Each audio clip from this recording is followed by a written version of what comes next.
Hey guys, today we're going to be making a paper mache bowl. And for this, you're going to need a bowl to put your paper mache on. You're going to need another bowl for your mixing, newspaper, a measuring cup, a whisk, all-purpose flour, duct tape, paper towels, and some plastic. Okay, I'm going to first off start by mixing a cup of flour with a cup of water, and you want it to be the consistency of pancake batter. So this is a very messy project. Make sure you put some wax paper or newspaper down on the table under your work surface because it does make a lot of mess with the flour. And I'm going to make sure I get all the clumps out. And what will happen with this, it will become kind of sort of like a glue.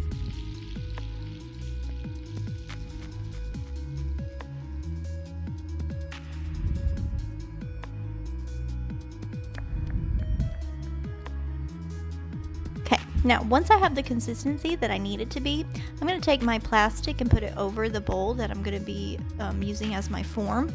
You can use a balloon as well, and if you use a balloon, you don't have to have a plastic barrier, but for this, you do need to have something covering your bowl so that it's easy to remove from your paper mache.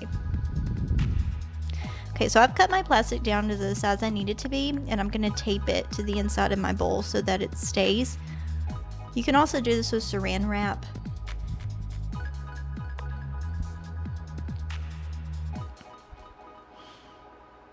Okay, now that I have my plastic covering my bowl, I'm going to take strips of newspaper, cut down into about an inch or two by about 4 or 5 inches, and I'm going to dip it into the mixture that I made, and I'm going to take my pointer finger, my middle finger, and then wipe off the excess off of the strip when I am going to, before I put it on the bowl.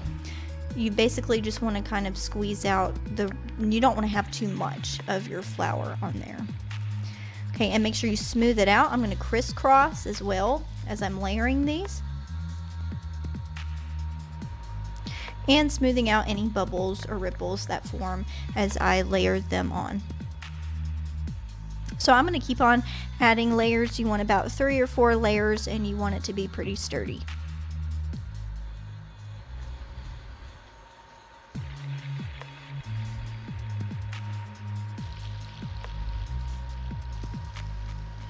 For my video, I did not film the rest of me putting all the layers on. That does take a while.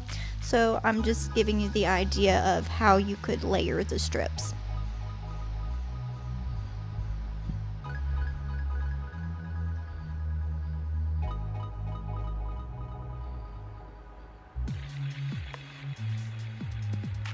Okay, once it's dry, it needs to dry for about 24 hours at least, if not more. You want to make sure all the moisture is out of it. I'm going to remove my bowl from the paper mache by taking a knife and trying to get it out of there and separating it. Now, as you can see, I kind of have an excess rim, and I'm going to take a pair of scissors and trim that off.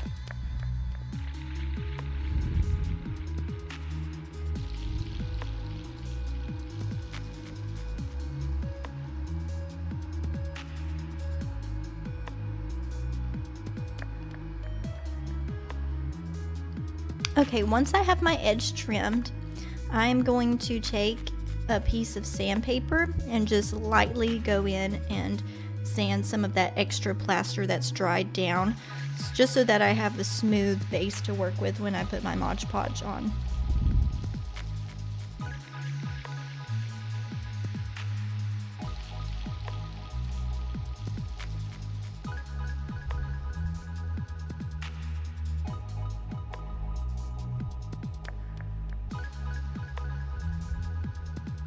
Okay, I'm going to take Mod Podge and I'm going to put a layer of that on the outside and the inside of the bowl. Mod Podge looks white, but it dries clear, and it basically acts as a sealant.